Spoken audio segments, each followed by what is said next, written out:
Le Saint du jour. Bonjour à tous, amis frères et sœurs de la chaîne FL Cato. Opérateur François. Aujourd'hui, l'Église fête Sainte Véronique. Véronique est un très beau prénom, toujours apprécié sous ses diverses formes.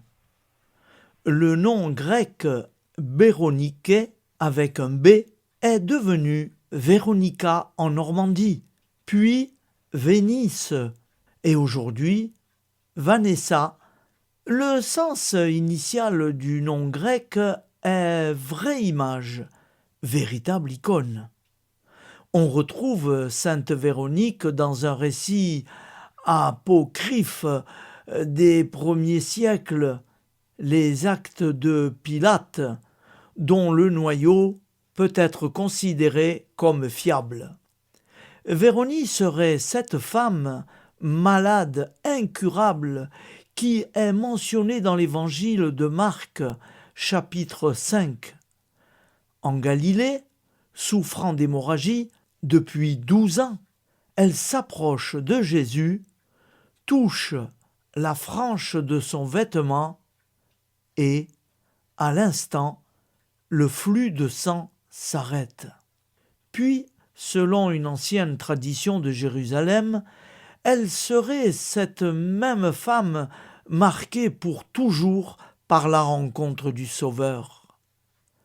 Pendant le chemin de croix, elle tend un voile pour essuyer le divin visage et les traits du Christ se seraient gravés sur ce linge.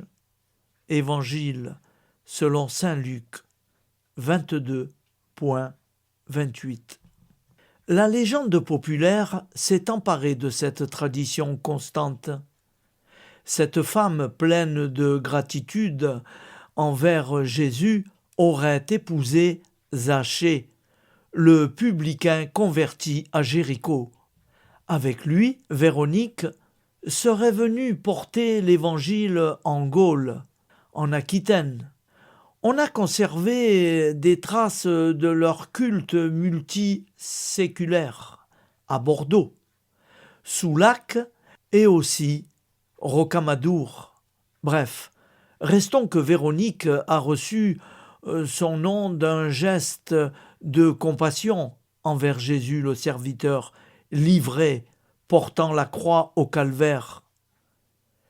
Elle aurait fait partie de ces femmes, les filles de Jérusalem, éplorées et fidèles, alors que les hommes, les apôtres, s'étaient tous enfuis au jardin des Oliviers.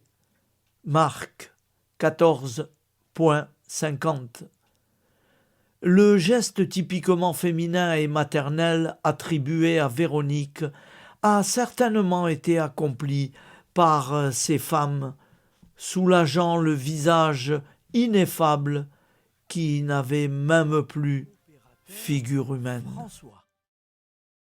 C'était le Saint du jour.